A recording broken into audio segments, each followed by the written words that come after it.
Guys, it's Kevaughn with you again today with another assembly video. Today we'll be assembling a cutter. Okay, first off, start by putting on the head.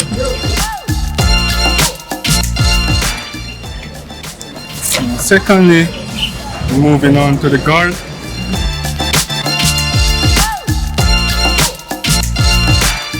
And yes, of course, guys, all these little accessories are included.